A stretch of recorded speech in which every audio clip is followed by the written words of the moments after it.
രാമചന്ദ്രാഭിഷേകം ശ്രീരാമചന്ദ്രാഭിഷേകം സീതയാ സഹിത രാമചന്ദ്ര രഘുവീരരാജ്യാഭിഷേകം ശ്രീനീലകണ്ഠാഭിഷേകം ആഞ്ജനേയ പരിസേവ്യൻ ധീരഭരതാഭിപൂജ്യൻ വീരലക്ഷ്മണ കുമാര ശത്രുഘ്ന സോദരാർച്ചിത പദാബ്ജൻ ശ്രീനീലകണ്ഠ ഹൃദയേശൻ രാമചന്ദ്രാഭിഷേകം ശ്രീരാമചന്ദ്രാഭിഷേകം. കബന്ധൻ ഭഗവാനെ സ്തുതിച്ച് ഇനി ചെയ്യേണ്ടതെന്ത് എന്ന് ഭഗവാനെ അറിയിച്ച് ഭഗവാന്റെ അനുഗ്രഹത്തോടുകൂടി ഭഗവാനെ പ്രദക്ഷിണം ചെയ്ത് സ്തോത്രം ചെയ്ത് ആ ഗന്ധർവൻ അവിടെ നിന്ന് ഭഗവാന്റെ അനുഗ്രഹത്താൽ ദിവ്യലോകങ്ങളിലേക്ക് ഉയർന്നുപോയി. തുടർന്ന് രാമൻ ശബരിയാശ്രമത്തിലേക്ക് വരികയാണ്, മതംഗാശ്രമത്തിലേക്ക് വരികയാണ്. രാമൻ വരുന്നതും പ്രതീക്ഷിച്ചാണ് ശബരി അവിടെ ഇരിക്കുന്നത്. എന്തുകൊണ്ടെന്നാൽ ഗുരുനാഥൻ പറഞ്ഞിട്ടുണ്ട്, രാമൻ ഇപ്പോൾ ചിത്രകൂടത്തിലുണ്ട്, 13 വർഷം കഴിയുമ്പോഴേക്കും അദ്ദേഹം ഇവിടെ വരും. ഗുരുനാഥൻ പറഞ്ഞതാണ്. രാമനെ ആ പ്രകാരത്തിൽ ആ നിർഗുണ നിരാകാര ബ്രഹ്മത്തെ സഗുണ സാകാരമായിട്ട് കാണുവാൻ ഞങ്ങൾക്ക് ഭാഗ്യമില്ല, പക്ഷെ അതിനുള്ള ഭാഗ്യം നിനക്കുണ്ട്. നീ അവിടെ ഇതിന് നേരെ പടിഞ്ഞാറ് കാണുന്ന ആ മലയില്, നമ്മുടെ ഇന്നത്തെ ശബരിമല, അവിടെ നീ തപസ് ചെയ്യുക. കാനന മൃഗങ്ങളൊന്നും നിന്നെ ഉപദ്രവിക്കില്ല. രാമൻ അവിടെ വരും. രാമനെ കണ്ട് രാമന്റെ സ്തുതിച്ച് രാമന്റെ അനുഗ്രഹത്താൽ പുണ്യമയമായിരിക്കുന്ന ദിവ്യലോകങ്ങളിലേക്ക് ഉയർന്നുകൊള്ളുക. ഇങ്ങനെ അദ്ദേഹം പറഞ്ഞിട്ടാ പോയത്. ശബരി രാമൻ വന്നപ്പോഴേക്കും ഓടിച്ചെന്ന് എഴുന്നേറ്റു. രാമനെ പൂജിക്കാൻ വേണ്ടിയിട്ട് ദിവസവും പുഷ്പങ്ങൾ ശേഖരിച്ചുകൊണ്ട് അവിടെ വെക്കും. നല്ല മധുരങ്ങളായ പഴങ്ങൾ കാട്ടിൽ നിന്ന് ശേഖരിച്ച് അവിടെ കൊണ്ടുവെക്കും. ഇവിടുതാ രാമൻ വരുന്നു. തൻ്റെ കൂടെ ഒരാൾ കൂടിയുണ്ട്. രാമന്റെ അനുജനാണ് അത്, ശബരിക്കറിയാം. അവർ രണ്ടുപേരും വരുന്നു. ഓടിച്ചെന്ന് നമസ്കരിച്ച് അവർ രണ്ടുപേരെയും സസന്തോഷം സ്വീകരിച്ച് ആശ്രമത്തിലേക്ക് കൊണ്ടുവന്ന് പീഠത്തിലിരുത്തി അർഘ്യപാദ്യങ്ങളൊക്കെ നൽകി. എന്നിട്ട് പറഞ്ഞു, തന്റെ ഗുരുനാഥൻ തന്നോട് പറഞ്ഞ കാര്യങ്ങളെല്ലാം. വന്നിത് ഔവണ്ണം ഗുരുഭാഷിതം സത്യമല്ലോ. ഗുരുവിന്റെ വാക്ക് എപ്പോഴും സത്യമാണ്. അതിതാ സത്യമായി ഞാൻ നേരിട്ട് തന്നെ കാണുന്നു. ഗുരുനാഥൻ പറഞ്ഞതുപോലെ അങ്ങിതാ ഇവിടെ എത്തിക്കഴിഞ്ഞിരിക്കുന്നു. അല്ലയോ ഭഗവാനെ, എനിക്ക് ഇതിനുള്ളതായ യോഗ്യതയുണ്ടോ? ശബരി ചോദിക്കുകയാണ് ഭഗവാനോട്. ജ്ഞാനമില്ലാതെ ഹീനജാതിയിലുള്ള മൂഢ, ഞാൻ ഇതിനൊട്ടും അധികാരിണിയല്ലയല്ലോ. ഞാൻ ഹീനജാതിയിൽപ്പെട്ടവളാണ്, കാട്ടുജാതിയിൽപ്പെട്ടവളാണ്. ശബരി എന്നാണ് എൻ്റെ പേര്, വേടൻ എന്നർത്ഥം. ഞാൻ വേടസ്ത്രീ. അങ്ങനെ സമൂഹത്തിന്റെ കണ്ണില് ഹീനജാതിയിൽപ്പെട്ട ഒരുവൾ, അതും ഒരു സ്ത്രീ എന്ന് മാത്രമല്ല, എനിക്ക് വലിയ പഠിപ്പുമില്ല, ജ്ഞാനമൊന്നുമില്ല. അങ്ങനെയുള്ള എനിക്ക് അങ്ങയെ കാണാനുള്ളതായ അവസരം കിട്ടിയിരിക്കുന്നു. അതിനുള്ള അധികാരം, അതിനുള്ള യോഗ്യത എനിക്കുണ്ടോ? അങ്ങ് ഇങ്ങോട്ട് വന്നിരിക്കുന്നു. അങ്ങ് ആരാണ്? വാക്കുകൊണ്ടും അതേപോലെ മനസ്സുകൊണ്ടും അതേപോലെ ബുദ്ധി കൊണ്ടും ആർക്കും വ്യാഖ്യാനിക്കാൻ കഴിയാത്ത ദിവ്യമായ സ്വരൂപത്തോട് കൂടിയയാളാണങ്ങ്.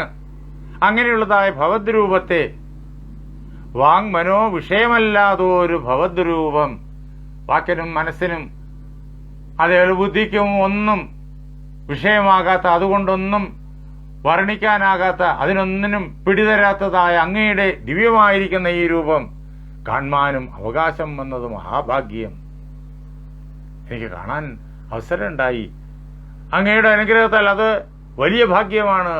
അങ്ങയുടെ അനുഗ്രഹമാണ്, എൻ്റെ ഗുരുനാഥന്റെ അനുഗ്രഹമാണ്. അപ്പോഴേക്കും ഇതെല്ലാം കേട്ടിട്ട് രാമൻ പുഞ്ചിരി തൂക്കിക്കൊണ്ട് ശബരിയോട് പറഞ്ഞു, ഞാൻ പറയുന്നത് കേൾ നീ. അല്ലയോ ശബരി, എന്റെ വാക്കുകൾ നീ കേട്ടുകൊള്ളുക. പുരുഷ സ്ത്രീ ജാതി നാമാശ്രമാദികളല്ല കാരണം മമ ഭജനത്തിനു ജഗത്രയേ. എന്നെ ഭജിക്കാനുള്ള യോഗ്യത എന്തെന്നറിയോ? അത് പുരുഷൻ, സ്ത്രീ, ജാതി, നാമം തുടങ്ങിയവയൊന്നുമല്ല. പുരുഷനായാലേ ഭജിക്കാവൂ, സ്ത്രീയായാൽ ഭജിക്കാൻ പാടില്ല എന്നൊന്നുമില്ല. പുരുഷനും സ്ത്രീക്കും ആർക്കൊക്കെയാണോ രാമനെ, ഭഗവാനെ ഭജിക്കണമെന്ന് ആഗ്രഹമുള്ളത് അവർക്കെല്ലാം ഭജിക്കാം. ജാതി, ഉന്നത ജാതിയിൽപ്പെട്ടവർക്ക് മാത്രമേ ഭജിക്കാൻ പാടുള്ളൂ. താണജാതി എന്ന് ലോകം പറയുന്ന ആളുകളുണ്ടല്ലോ, അവർക്ക് ഭജിക്കാൻ പാടില്ല എന്നൊന്നും വ്യവസ്ഥയില്ല.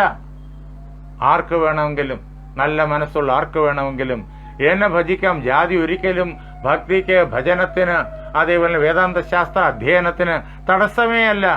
അതേപോലെ പേര്, പ്രശസ്തി, സമ്പത്ത് ഇതൊന്നും ഇതിന് ബാധകമേ അല്ല.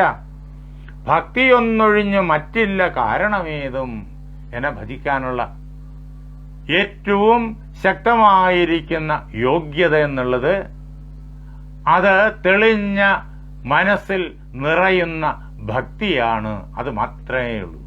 അതുള്ളവർക്ക് എല്ലാവർക്കും എന്നെ ഭജിക്കാം.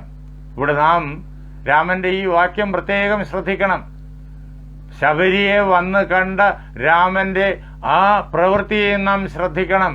ശബരി എന്നുള്ളത് വേട നാരിയാണ് എന്നുള്ളതും നാം ശ്രദ്ധിക്കണം. രാമായണത്തെക്കുറിച്ച് ഇപ്പോഴും പലരും അർത്ഥശൂന്യമായിട്ടുള്ള കോലാഹലങ്ങൾ കൂട്ടി നടക്കുന്നുണ്ട്. അവരൊരു പുതിയൊരു വാക്ക് കണ്ടുപിടിച്ചിട്ടുണ്ട്, ബ്രാഹ്മണിക്കൽ. അങ്ങനെ ഒരു വാക്കില്ല, അങ്ങനെ ഒരു വാക്ക് ഇംഗ്ലീഷിലേ ഇല്ല. പക്ഷേ അങ്ങനെ ഒരു തോന്നലുള്ള വാക്കെന്നതായ ഒരു വാക്ക് അവർ സൃഷ്ടിച്ചു വെച്ചിട്ടുണ്ട്. ബ്രാഹ്മണിക്കലാണിത്, ബ്രാഹ്മണ ആധിപത്യമാണിതില്.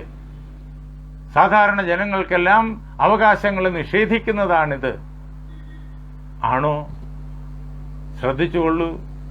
രാമന്റെ ഈ വാക്കുകൾ ശ്രദ്ധിക്കൂ, രാമന്റെ ഈ പ്രവൃത്തി ശ്രദ്ധിക്കൂ, മതംഗ മഹർഷിയുടെ പ്രവൃത്തി ശ്രദ്ധിക്കൂ. ശബരിയെ വേദം പഠിപ്പിച്ച മതംഗ മഹർഷി, ശബരിക്ക് രാമനെ കാണുവാൻ വേണ്ടിയിട്ടുള്ളതായ ഉപദേശം നൽകിയ മതംഗ മഹർഷി, അദ്ദേഹത്തിന് പോലും ലഭിക്കാത്തതായ ഭാഗ്യം ഇതാ ശബരിക്ക് അനായാസമായി കിട്ടും.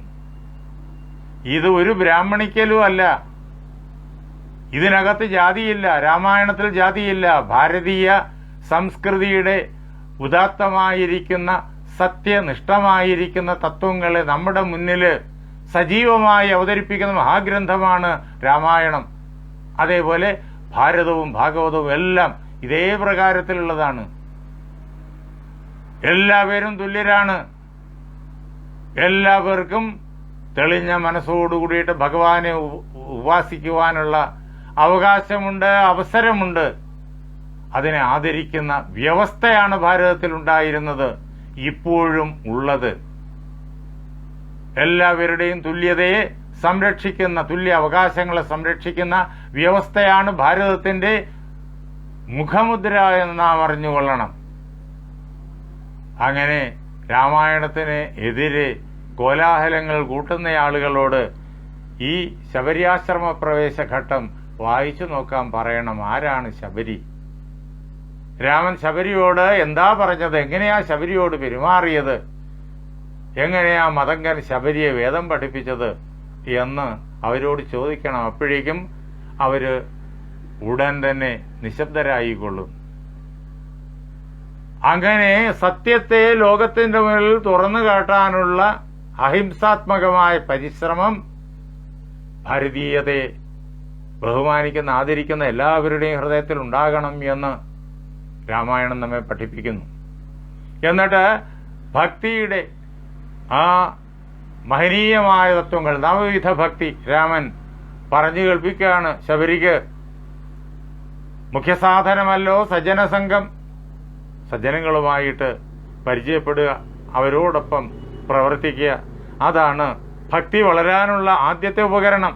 പിന്നെ കഥാലാപം, പിന്നെ എൻ്റെ കഥ നിരന്തരം പറയുക, കേൾക്കുക, എൻ്റെ കഥ വായിക്കുക, അത് ആലപിക്കുക, ഇതെല്ലാം അത് ഭക്തിയുടെ രണ്ടാമത്തെ ഉപകരണം. പിന്നെയോ മൂന്നാമതും ഗുണേരണം, ഭക്തി വളരാൻ വേണ്ടിയിട്ടുള്ളതായ മൂന്നാമത്തെ ഉപാധി എന്നുള്ളത് എൻ്റെ സ്വഭാവ ഗുണങ്ങളെ നിരന്തരം ഓർമ്മിക്കുക, ചൊല്ലുക, അത് പറഞ്ഞു കേൾപ്പിക്കുക, പറയുന്നത് കേൾക്കുക, ഇതെല്ലാം അതിനകത്ത് വരും. പിന്നെ വചോവ്യാഖ്യാതൃത്വം, പിന്നെ എൻ്റെ വാക്കുകളെ, വ്യാഖ്യാനിക്കുക. ഭഗവാന്റെ വാക്കുകളാണ് നമ്മൾ രാമായണത്തിൽ ഇങ്ങനെ നിരന്തരം കേൾക്കുന്ന ലക്ഷണോപദേശങ്ങളായി, ശബരിക്കുള്ള ഉപദേശങ്ങളായി, കബന്ധനുള്ള ഉപദേശമായി, ജടായുവിനുള്ള ഉപദേശമായി, അനുഗ്രഹമായി ഒക്കെ നമ്മളിങ്ങനെ നിരന്തരം കേട്ടുകൊണ്ടിരിക്കുന്നു. ഇങ്ങനെ ഭഗവാന്റെ വാക്കുകളാണ് വേദങ്ങൾ, ഉപനിഷത്തുകൾ. ഭഗവാന്റെ നിശ്വാസങ്ങളാണ് വേദോപനിഷത്തുകൾ എന്ന് പറയും. എല്ലാം ഭഗവാന്റെ വാക്കുകളാണ്. ആ വാക്കുകൾ പഠിക്കണം, അത് വ്യാഖ്യാനിക്കണം, അത് വ്യാഖ്യാനിച്ച് മനസ്സിലാക്കുകയും പ്രവർത്തിക്കുകയും അത് മറ്റുള്ളവർക്ക് പഠിപ്പിച്ചു കൊടുക്കുകയും വേണം. ഇങ്ങനെ 9 വിധത്തിലുള്ളതായ ഭക്തിയുടെ ആ സാധനാ പദ്ധതി വളരെ വിശദമായിട്ട് രാമൻ ശബരിയെ കേൾപ്പിക്കുന്നത് നാം ഇവിടെ അറിയുന്നു. ഉത്തമായതു ഭക്തിസാധനം നവവിധം.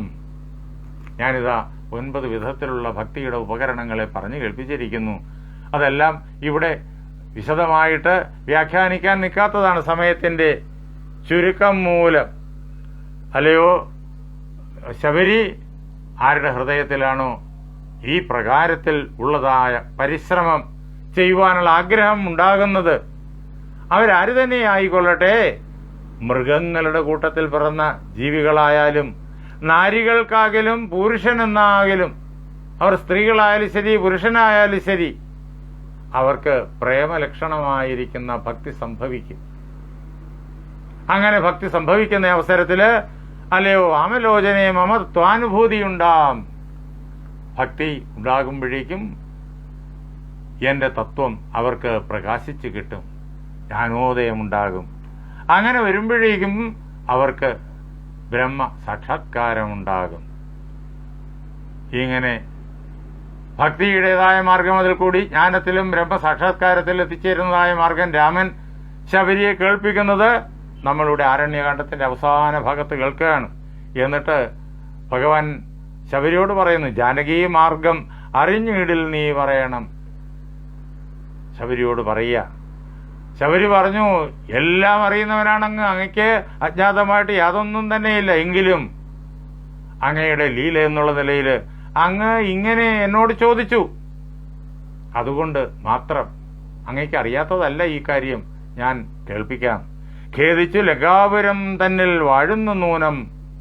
സീതാദേവി ഖേദിച്ചു ലങ്കാപുരത്തിൽ വാഴുന്നു എന്ന് പറഞ്ഞു കേൾപ്പിച്ചു. കൊണ്ടുപോയത് ദശകണ്ഠനെന്നറിഞ്ഞാലും കണ്ടത് ദിവ്യദൃശ തണ്ടലർമ്മകള്. ഞാൻ എന്റെ ദിവ്യ ദൃഷ്ടി കൊണ്ട് സീതാദേവിയെ, ലക്ഷ്മി ഭഗവതിയെ ഞാൻ കണ്ടു കഴിഞ്ഞിരിക്കുന്നു. എന്നിട്ട് രാമനോട് പറയാണ്, പശ്യപർവ്വതം ഋഷ്യമുഖാഖ്യം തത്ര വിശ്വസിച്ചിരിക്കുന്നു സുഗ്രീവൻ കവിശ്രേഷ്ഠൻ. ഇതാ അങ്ങോട്ട് നോക്കുക, അവിടെ ഋഷ്യമുഖം എന്ന പേരായതായ പർവ്വതം ഉണ്ടല്ലോ, അവിടെ വാനരന്മാരുടെ കൂട്ടത്തില് വളരെയേറെ യോഗ്യനായിരിക്കുന്ന, വീരനായിരിക്കുന്ന, ഭക്തനായിരിക്കുന്ന സുഗ്രീവൻ അവിടെ സുഖമായിട്ട് ഭയം കൂടാതെ കണ്ട് വസിക്കുന്നുണ്ട്. 4 മന്ത്രികളോടൊപ്പം. ഭാര്യയെ ഭയന്നിട്ടാണ് അവിടെ കഴിയുന്നത്. ബാലി അങ്ങോട്ട് വരില്ല എന്ന് ഉറപ്പുണ്ട്. കാരണം മുനിയുടെ ശാപം പേടിച്ച് ബാലിക്ക് ചെല്ലാൻ നിവർത്തിയില്ല. അങ്ങ് അവിടെ ചെല്ലുക, സുഗ്രീവനുമായി സഖ്യം ചെയ്യുക. അങ്ങനെയാണെങ്കിൽ 2 പേരുടെയും കാര്യം അവിടെ നേടാനായി സാധിക്കും എന്ന് പറഞ്ഞ് ഭക്തിയോടുകൂടി ഇതെല്ലാം രാമനെ കേൾപ്പിച്ചിട്ട് തന്റെ യോഗശക്തിയാൽ ശരീരത്തെ ശബരി ത്യജിച്ചിട്ട് മുക്തിയും സിദ്ധിച്ചിതു ശബരിക്കതു കാലം.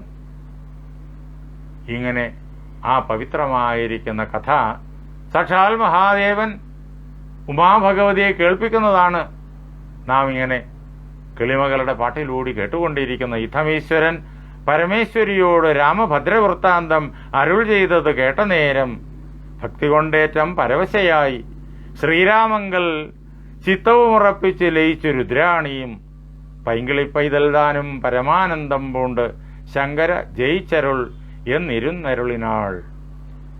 ഇത്യധ്യാത്മരാമായണേ ഉമാമഹേശ്വര സംവാദേ ആരണ്യകാണ്ഡം സമാപ്തം. ഇങ്ങനെ ആരണ്യകാണ്ഡം ഇവിടെ പൂർണ്ണമായി. ഓം ഹരിശ്രീ ഗണപതേ നമ അവിഘ്നമസ്തു എന്നിങ്ങനെ കിഷ്കിന്ധകാണ്ഡം തുടങ്ങുന്നു. ശാരിക പൈതലേ ചാരുശീലേ വരിക ആരോമലേ കഥാശേഷവും ചൊല്ലു നീ.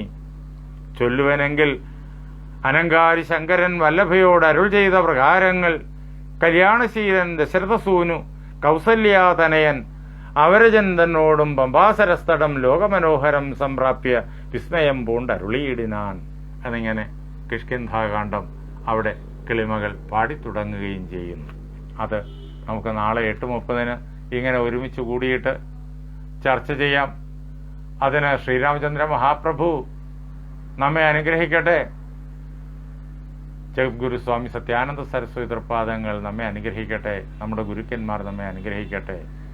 എൻ്റെ വാക്കുകളാകുന്ന പൂജാപുഷ്പങ്ങൾ പാർവതീ പരമേശ്വരന്മാരുടെ പാദങ്ങളിൽ, ശ്രീരാമസീത ആഞ്ജനേയന്മാരുടെ പാദങ്ങളിൽ, എൻ്റെ ഗുരുനാഥനായ ജഗദ്ഗുരു സ്വാമി സത്യാനന്ദ സരസ്വതി തൃപ്പാദങ്ങളിൽ, എൻ്റെ പരമഗുരുവായ ബ്രഹ്മശ്രീ നീലകണ്ഠ ഗുരുപാദരുടെ പാദപങ്കജങ്ങളിൽ, ഇത് കേട്ടുകൊണ്ടിരിക്കുന്ന നിങ്ങൾ ഓരോരുത്തരുടെയും ഗുരുവിൻ്റെ പാദപത്മങ്ങളിൽ, ആ ധന്യമായ സങ്കല്പം കൊണ്ട് പവിത്രമായിരിക്കുന്ന നിങ്ങളുടെ ഹൃദയങ്ങളിൽ പൂജാപുഷ്പങ്ങളെന്നോണം സമർപ്പിച്ചുകൊള്ളുന്നു.